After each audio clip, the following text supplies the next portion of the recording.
Hello mga ka-style, good evening, maayong gabi sa tanan, magandang gabi sa lahat. So ngayon itutur ko kayo sa aking kwarto. Charot, oo iba. So nakita niyo yung pintuan, nandyan yung aking mga sling bag. Tapos, ito yung aking bed. Yan yung aking bed. Yung aking sapatos. Tapos, isa din ako sa napakaswerteng katulong dito sa hukom. Kasi meron din tayong aircon. O, diba? Social. Tapos dito, makikita nyo yung labas dito sa aking bintana. Itong aking kwarto ay maliit lang. Ay, huwag natin isali. Hindi ko panty yan. Panty ng amo ko. Kasi itong aking kwarto ay dito nagsasampay ng mga labahin. Ito, yan, ano yan, para matuyo yung iyong labahin. Kasi di ba basa. Tapos, plancha yan. Tapos, tubig ko. Tapos, yung aking mga anik-anik dyan, mga bag dyan lagay. Akin yan. Tapos, yung pangalawang gamit ko yan, puno yan ng mga sling bag ko. Ang dami ko kasing bag, siguro nasa mga 15. Di ba?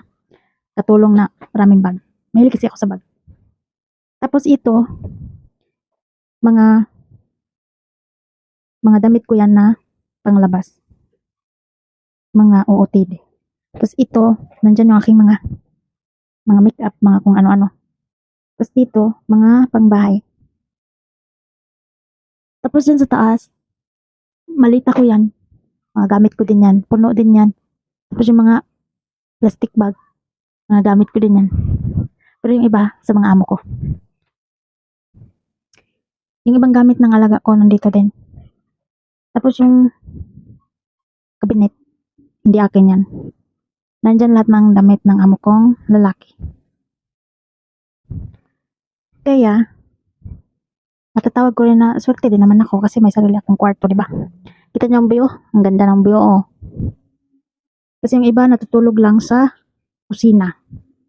Kaya isa ako sa maswerte na katulong dito. May papakita ko sa aking drawer.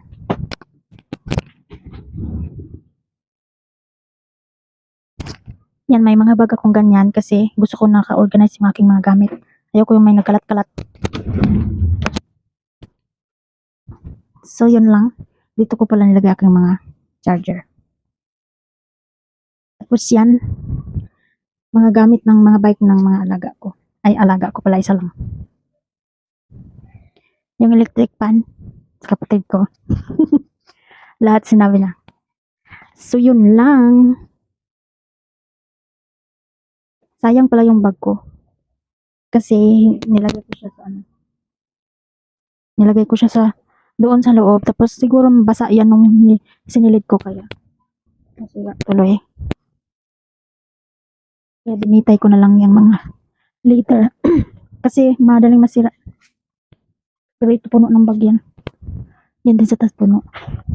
Tapos, yan lang. O, di ba?